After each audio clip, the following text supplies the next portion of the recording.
အားလုံးပဲမင်္ဂလာပါဗျကျွန်တော်တို့ဟာရှီယာ0ပဲဖြစ်ပါတယ်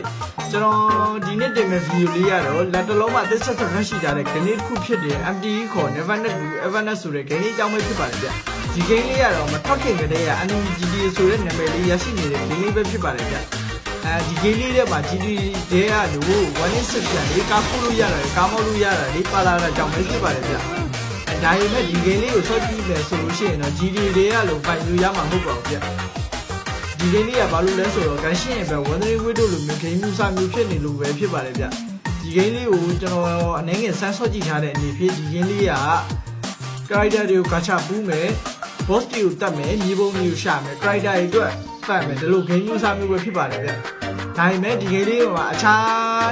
ဂိမ်းတွေနဲ့မတူပဲကန်ရှင်းရဲ့ပဲဝန်ထရီဝိတို့နဲ့မတူဘဲနဲ့ဒီဂိမ်းလေးထဲမှာကားမောက်လို့ရတာလေကားခိုးလို့ရတာပြီးလို့ရှိရင်ကားကိုပြုပြင်လို့ရတာလေဆိုတဲ့အချက်မျိုးတွေလည်းပါလာတာဖြစ်ပါတယ်ဗျာကားနဲ့ပတ်သက်ပြီးပြောမယ်ဆိုလို့ရှိရင်ကားကိုမောင်းပြီးတော့ဟိုတိုက်ပြီးတဲ့လောက်တာများသွားလို့ရှိရင်တော့ကားကိုပြန်ပြုပြင်ရတာမျိုးတွေလည်းရှိပါတယ်ဗျာအဲ့ဒီချက်လေးကိုကျွန်တော်ကြိုက်ပါတယ်ပြီးလို့ရှိရင်ဒီကိလေးတွေမှာ enemy တွေရဲ့တချို့နေရာလေးတွေပါဝင်လာတာကိုလည်းတွေ့ရမှာပဲဖြစ်ပါတယ်ဗျာအဲ့ဒါလေးကိုတော့ကျွန်တော်အကုန်လုံးတော့တောင်းမကြည့်ရသေးတယ်ပဲတနေရာနှစ်နေရာတော့သွားကြည့်ထားတဲ့အနေဖြင့်တော်လေးကိုလှနေတာပဲတွေ့ရမှာပဲဖြစ်ပါတယ်ဗျာကျွန်တော်တို့ဒါလေးတွေကိုကြိုက်ပါတယ်ဒီကအဖြစ်ပြောမယ်ဆိုတော့ဒီ game လေးကိုစောကြည့်တင်တယ်လို့ကျွန်တော်ကတော့ပြောနေပါတယ်ဗျအခြား game နဲ့ရှင်းပြမှုဒီ game ကြီးကတော်လေးကိုကောင်းနေတယ်တော့ပါပါတယ်